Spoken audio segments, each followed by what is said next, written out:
الحمد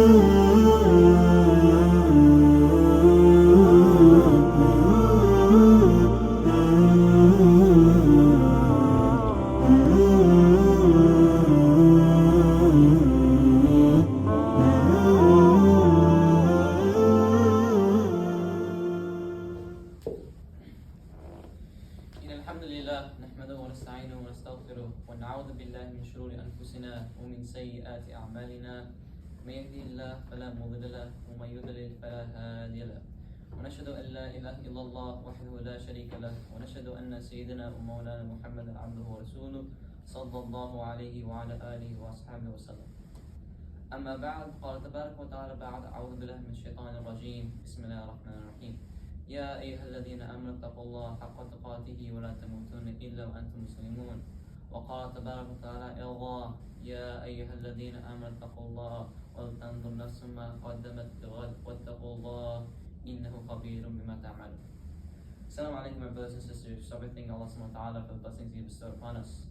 As we know, the sun is 93 million miles away, but Rasulullah sallallahu alayhi wa sallam says in an authentic hadith that the sun on the day of judgment will be brought so close to the people on the day of standing, so much so that the distance between it and the heads of man will be 1 mile.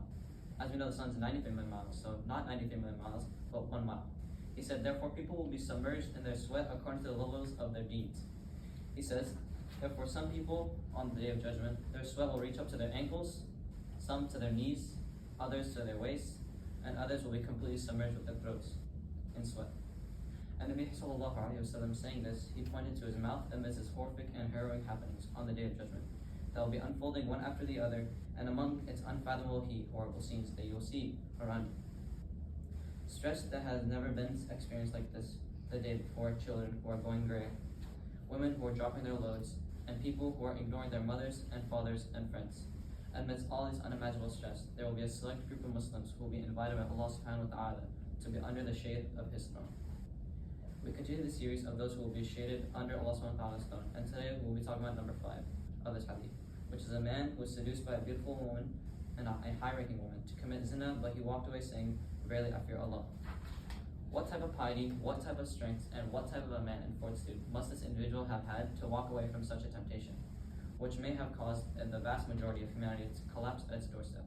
Imam al-Qurtubi would say that about such an individual who was able to do this in his book, Al-Mufhim, he would say, this is a Yusufic situation. This is a Yusufic situation. The situation of Yusuf, as he was offered a similar invitation and walked away saying, verily I fear Allah, verily I fear Allah.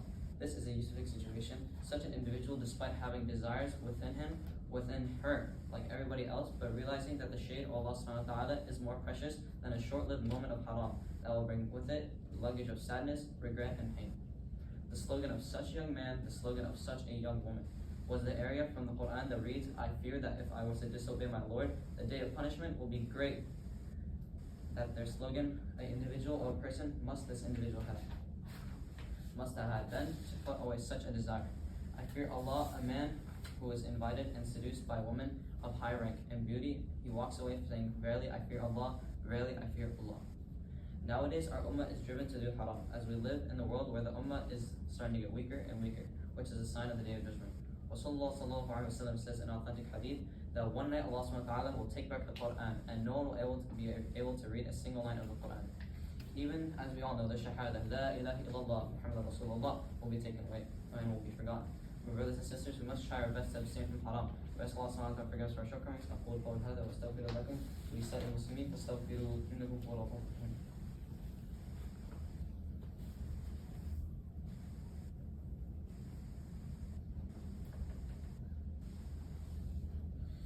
إن الحمد لله نحمده ونستعينه ونستغفره ونعوذ بالله من شرور أنفسنا ومن سيئات أعمالنا. من يهده الله فلا مضل له ومن يضلل فلا هادي له. ونشهد أن لا إله إلا الله وحده لا شريك له ونشهد أن سيدنا ومولانا محمدا عبده ورسوله صلى الله عليه وعلى آله وأصحابه وسلم. أما بعد، قال تبارك وتعالى بعد: أعوذ بالله من الشيطان الرجيم. إن الله وملائكته يصلون على النبي يا أيها الذين آمنوا صلوا عليه وسلموا تسليما. اللهم اغفر للمؤمنين والمؤمنات والمسلمين والمسلمات الأحياء منهم والأموات برحمتك يا رحيم. اللهم ارشد الإسلام. اللهم حبب إلينا الإيمان وزينه في قلوبنا وكره إلى الكفر والفسوق والعصيان. اللهم اجعلنا من الراشدين. اللهم اجعلنا من الراشدين. ربنا آتنا في الدنيا حسنة وفي الآخرة حسنة وقنا عذاب النار. إن الله يأمر بالعدل والإحسان وإيتاء ذي القربى وينهى عن الفحش والمنكر والبغي يعظكم لعلكم تذكرون. فاذكروا الله لكم واشكروا وتغفروا. إقام الصلاة.